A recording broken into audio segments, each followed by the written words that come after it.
Hello students, today we will have the explanation of the third chapter Discovering Tet. The saga continues of class 11 and we will have the explanation of this chapter from the last paragraph on page number 23 till page number 26. So the last paragraph on page number 23 says like this: the sun can beat like a hammer this far south in Egypt. My dear students, it means beat. The sun beats can beat means the sun can shine in this part in the far south of Egypt too hard. It means it can be too hot in that southern part of Egypt.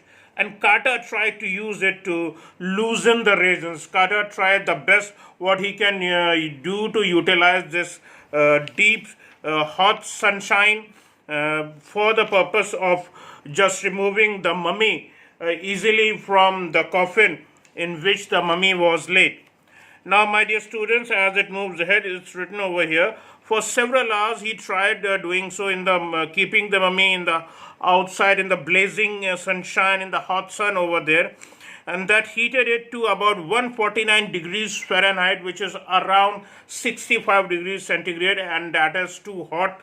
And nothing budged. It's written nothing budged. Budged means nothing moved, means no profit Carter could get out of it, simply because nothing happened on keeping the mummy outside, even the deep hot sunshine, even in such a high temperatures. Nothing happened. So he reported with scientific detachment or scientific disappointment that the consolidated material or that particular mummy was stuck and had to be chiseled away. Chiseled away means the mummy needs to be cut away, and there is no other solution. There was no other solution in front of Carter to remove all those precious remains that were with him. Actually, these pharaohs, my dear students, were buried along with their different ornaments which these kings used to wear, and they were very heavy, very costly. And as these pyramids are in a particular place, it's in a deserty area. There is a lot of chance that robbers can actually rob this particular pyramids, and many earlier it has happened in many of the pyramids that the gold and the different precious things have been just looted away, and it's something very wrong, and that is why Carter had to take such a kind of action. Now let's move ahead, my dear students, as it's written ahead. So from the beneath, away from the beneath, it was stuck from the beneath, from below, and below the limbs. The mummy was actually stuck below the limbs. Limbs means legs, and it was stuck from over there. And trunk also, the trunk, the main stomach area portion, the belly portion of area, it was all stuck over there in that particular coffin of mummy. Before it was possible to raise the king's remains, before they could actually be removed from its coffin. Now, in his defense, Carter really had little choice to do. In that point of time, we did not have that CT scan technology, and that is why he had to chisel it away. He had to cut the mummy into different parts to take out those precious metals and remove it, because otherwise, in such a situation, these precious metals, these precious ornaments and other things could have been stolen. So it was very necessary for that. And if he had not cut, it's written also over here, if he hadn't cut the mummy free, thieves most certainly would have circumvented the guards. So circumvented means they must have overcome the guards by any way, either by killing also, or by other means also. By bribery, it could be by bribery also. Even the guards could do the same thing. So it was something which needed a lot of attention, and those things had to be removed. Those things were very, very precious, and that is why Carter had to take this action to remove these precious things away. And the guard and ripped it apart to remove the gold. In Tut's time, the royals were fabulously wealthy. My dear students, it's written on the guards and ripped it apart. He tore it apart Kata tore it apart, tore the mummy apart, and removed the gold. And in Tut's time, the royal family was actually lot more fabulously wealthy, means immensely wealthy. They were very, very wealthy, and they thought or hoped that they could take the riches along in the next world. As I told you in the previous video, that the kings of Egypt, the Egyptian people, thought that there is a life even after death also, and these kings thought if they keep their things in the pyramids over there, in the tombs, and they can take these things away in the next life also. That is what they hoped. Now they could take the riches with them for this, for his journey to the great beyond. Journey to the great beyond means, my dear students, the journey to the afterlife, life that is after death. What they thought. We really know that there is no other life after death, and once a person dies, the life finishes, life ends. But they thought that there is life even after death also, and the different things they used, these kings these kings and queens used to have in their pyramids. Now let's move ahead, my dear students. King Tut was lavished with glittering golds. Lavished means the king Tut's whole body, whole mummy was covered with glittering goods, shining goods, or precious metals, or whatever the things were over there with them. And so that is why. So King Tut was covered with shining goods and precious collars also. Collars is a thing which you can say just a type of a necklace, but it's not. It was necklaces are generally worn by women, but collars it's a golden collar that men can wear. Actually, in those times, people, especially men, also used to wear such kind of ornaments also. A lot of ornaments were in the olden times, in the ancient times, are worn by men also. Today we see that very less people, very less men have ornaments, especially we not much, especially with rings only. The men nowadays generally have ornaments on their body, but in those times what different kind of ornaments men used to wear, especially kings used to wear, or these royal people used to wear. Now let's move ahead, my dear students.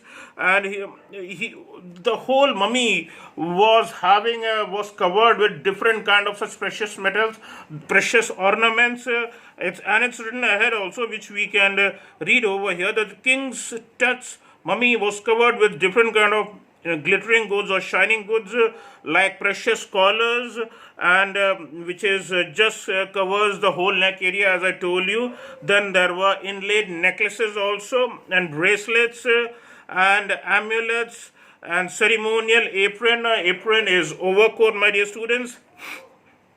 All these things, amulets, my dear students, is lucky charm, or in Hindi we call it as tabiz also. So that was also, there were a lot of such amulets over there. A ceremonial apron, sandals were there, sheaths were there. Sheaths is actually a covering for the fingers. It's not actually a ring, but it's a covering for the whole fingers actually, especially when these kings used to go to fight in battle actually. So in the battle, there were chances that they could actually harm their fingers while fighting with swords, and that is why in such a situation, for that they used to wear such kind of things. And just because they were wealthy people, so obviously they would be having of gold, and even Tut had such kind of sheaths which were of gold. For his fingers and toes also, for his fingers means for his fingers of his hands, and for toes also. And now iconic inner coffin, and there was an inner coffin also, which was iconic means which had the shape of the facial shape of the this king Tut. Then there was an inner coffin also, and a mask also, all made of pure gold. It's written it was all made of pure gold. Now to separate Tut's mummy, from his adornments or his ornaments, actually, Carter men removed the mummy's head. They actually cut the mummy's head, separated the Tut's head, skeleton's Tut's head, and severed nearly every major joint. These things, these archaeologists thinks, my dear students, are very precious. These artifacts are very precious for those especially who have much respect for history and things which tell us about the past, how glorious was the past was. For people like them, it's something very, very precious, and Carter had to nearly cut each and every major joint. So you can just imagine how much damage he had done to the body. Severed nearly every major joint. Once they had finished, they reassembled the same things, rejoined the remains on a layer, kept in a sand, it was all kept on a layer of sand in a wooden box. There was a wooden box in which sand was laid, and on that sand, the mummy of Tut is now resting over there. It's been laid in that particular box with padding that concealed the damage. There was a padding actually that actually hid all those things, which covered all those things, the damage what actually Carter did at that point of time. Now it's the bed now where Tut's dead body really rests now, is over there in that wooden box where the real body now rests. It's not in its original coffin in earlier which it was kept. Moving ahead, next paragraph, archaeology has changed substantially in the intervening decades. Substantially means, my dear students, greatly. So archaeology has changed greatly in these following decades. Intervening means in the following decades it changed a lot. Now we do not need actually even to even cut these as the thing was done by Carter. Now we actually do not need such kind of thing. It's written ahead, focusing less on treasure and more on fascinating details of life. Earlier times, it was a lot earlier times that people just thought of treasure hunting, such kind of things. So whatever the treasures was somewhere of some wealthy people, kings, some dynasty were hidden over there. People used to find those treasures and all. But now, treasure is considered something very precious, different something in today's world. Some artifacts or such kind of thing, such lovely things like mummies are very precious for people who worry a lot, who care a lot for history and have respect for their culture. Now moving ahead, my dear students, now that mummy, as moving ahead, so focusing less on treasure and more on the fascinating or interesting details of life, actually, and intriguing mysteries of death. Intriguing means, again, it means interesting mysteries that are hidden as the person has died, as Tut is dead. So to know what happened, so it was something very interesting. So it also uses more in nowadays. So we use very sophisticated tools, including medical technology. And in 1968, more than 40 years after Carter's discovery, anatomy professor X-rayed the mummy and revealed a startling fact. Now, this X-ray technology wasn't possible earlier. Then later on, this particular thing happened that we were able to study about Tut's mummy by the help of X-rays, and we are able to know something about it. And it revealed actually a startling fact. It disclosed an astonishing fact, an astonishing fact. What was that? It's written ahead over here. Beneath the resin, beneath that whole stuff that cakes his chest, below the chest of King Tut, of the mummy, and revealed the thing was that his breastbone and the front ribs were missing. My dear students, the breastbone and the ribs were missing. So this is something very precious, and it was not over there. So what could it be?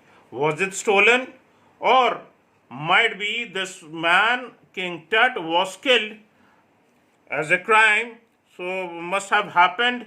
So it tells that something happened with this man. Now, today's diagnostic imaging can be done with computed tomography, or in short, we call it as CT or CT scan, by which hundreds of X-rays in cross-section are put together like slices of bread to create a three-dimensional virtual body. Now, what happens that a three-dimensional image of the whole mummy could be made, a three-dimensional image, my dear students, and those images are just not one single image of the whole body, but it's very small, minute, like bread slices. So there were different images of the whole single body of King Tut, single mummy.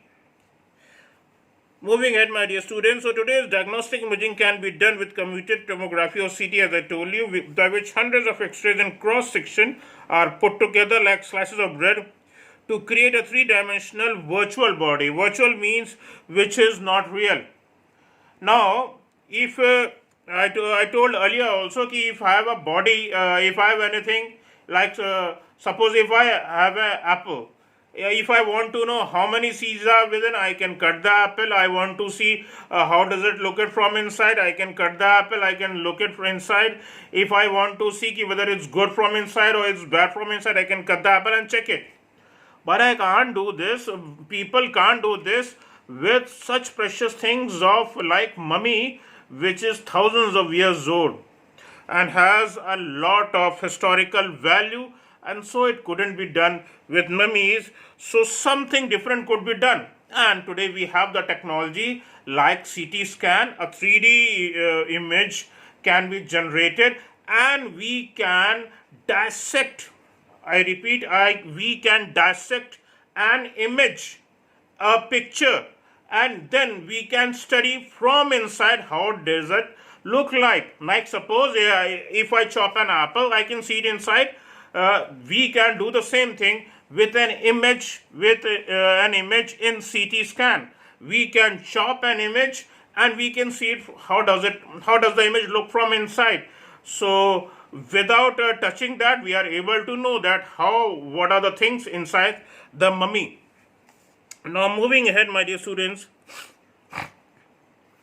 what more would a CT scan reveal or disclose than the X-ray actually? And could it answer two of the biggest questions still lingering or still remaining about him? First question, how did he die? What were the reasons behind it? How old was he at the time of death? These two questions are very important, and CT scan could reveal some startling facts. And King Tut's demise or death, my dear student, was a big event, even by the royal standards also. And he was the last.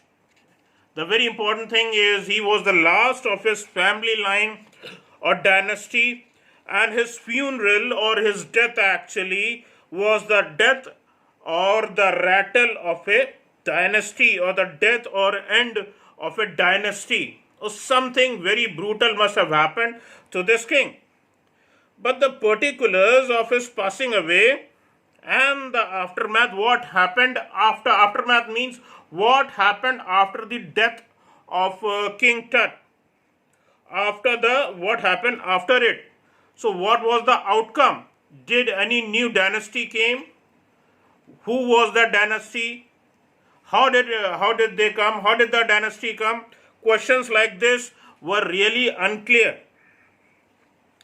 Now, Amenhotep III, which is perhaps either the King Tut's father or grandfather, was a powerful pharaoh or king who ruled over for almost 4 decades at the height of the 18th dynasty's golden age.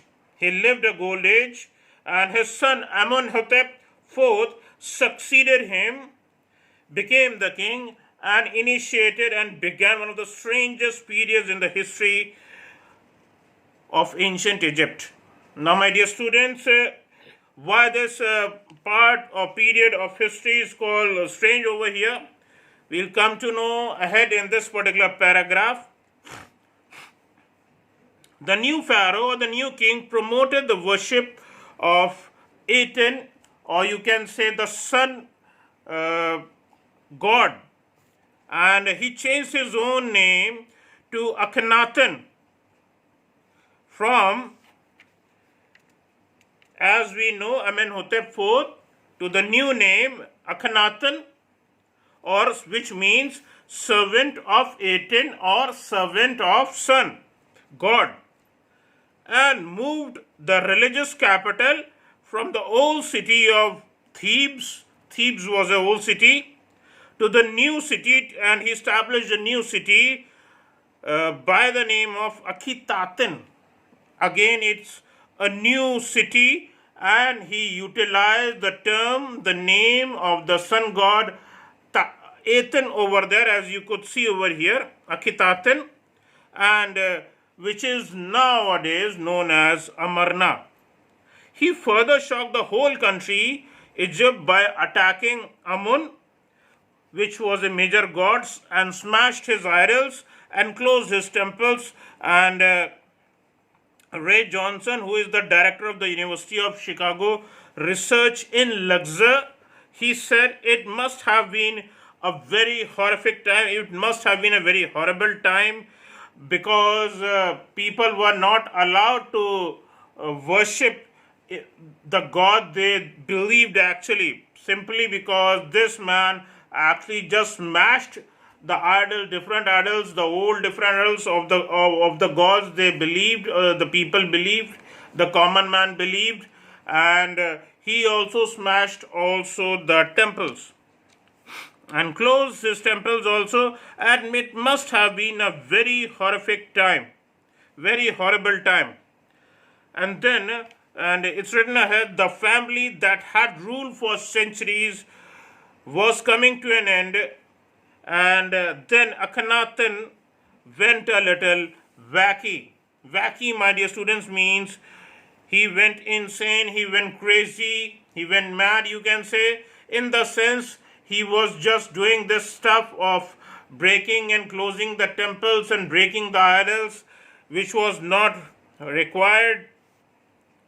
After Akhenaten's death, there was a mysterious ruler over there, and who ruled Egypt. His name was Smenkhare, and appeared briefly for a short period of time, and exited with hardly a trace. Nothing much is found or written about Smenkhare. And then a very young ruler, Tutankhaten, took over the throne, and King Tut, as he is today, as he is widely known as, the boy king soon became. He changed his own name, and then to Tutankhamun, just simply because he believed in Amun. Amun was again a god, so that is why he changed his name from Tutankhaten to Tutankhamun, my dear students.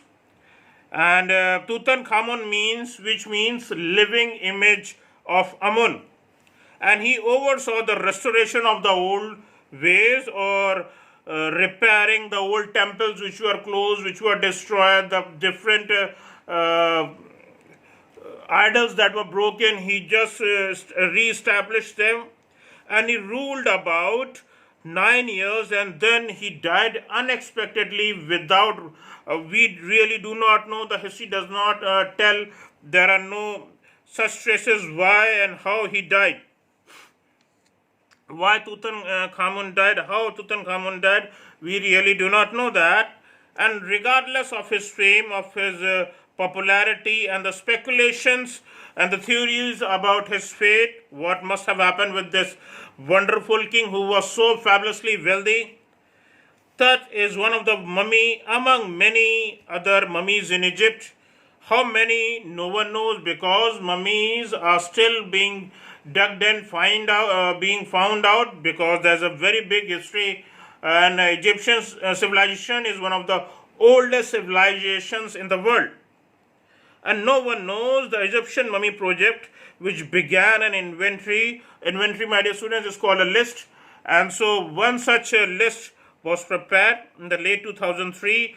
And in that list, different mummies have been discovered, and the record goes about 600 so far, as written in the book. By now, it must have been much more, and so far, it is still counting. And different mummies are still being found. The next phase, scanning the mummies with a portable CT scanner, which was donated by National Geographic Society and a company called Siemens, and it's a German company, my dear students, which deals basically with power generation and makes buildings. This company also is connected to automation, medical technology, and railway vehicles, water treatment plants and systems, fire alarms, and many such more things Siemens make. So this CT scan machine was also of Siemens, and it was of lovely quality. Now, King Tut is one of the first mummies to be scanned in death as in life, moving regally ahead of the countrymen. Now, my dear students, CT scan is generally done of people who are living, actually, to find the problems which are pertaining in the body, to find out the problems without the dissection or without the x-rays. We can find out what the problem is within the body, but it was not done so till then. CT scan machine wasn't used to actually have the whole image of such mummies, wasn't done earlier. So it was the first time. Now, the King Tut's mummy was the first mummy to be scanned, actually to be CT scanned. It was the first mummy among the different mummies. That was the first mummy that was actually scanned, CT scanned, in death as in life, moving regally, or among the kings also, if we say so. He being a king, so among the kings also, among these Egyptian kings also, he was the first king to be CT scanned and ahead of his countrymen.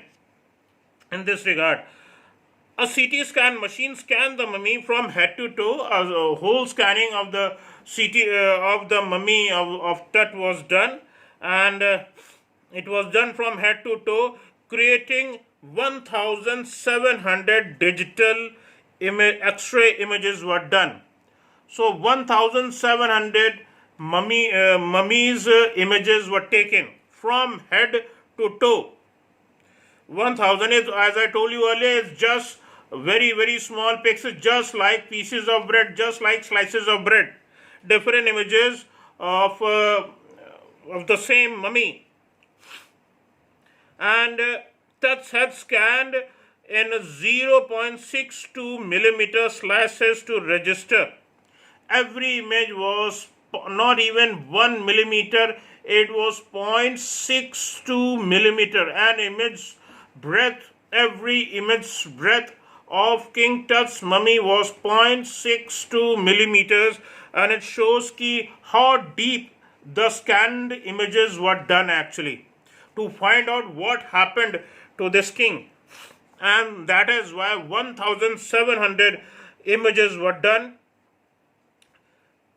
0.62 millimeter slices to register or gather its intricate structures, its complex structures, and takes on airy detail.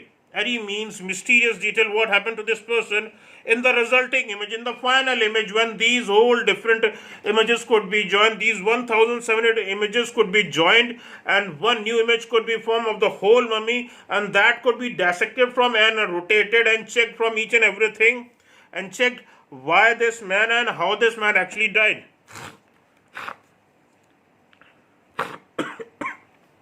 Excuse me.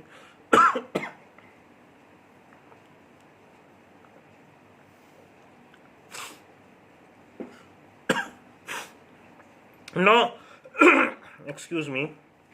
Now, with Stutz's entire body, similarly recorded a team of specialists in radiology, in X-ray. Radiology means in X-ray, forensics, and anatomy, and began to probe or search the secrets that the winged goddesses of a gilded burial shrine, or gilded means a wealthy burial shrine protected for so long. The night of the scan, the different workmen who worked over there, carried Tut back from the tomb in his box, like pallbearers, just like a coffin bearer, my dear students, and they climbed a ramp and a slope on which it could be taken inside, and a flight of stairs into the swirling sand outside, and then rose the same mummy on a hydraulic lift into the trailer actually that held that was brought into the scanner.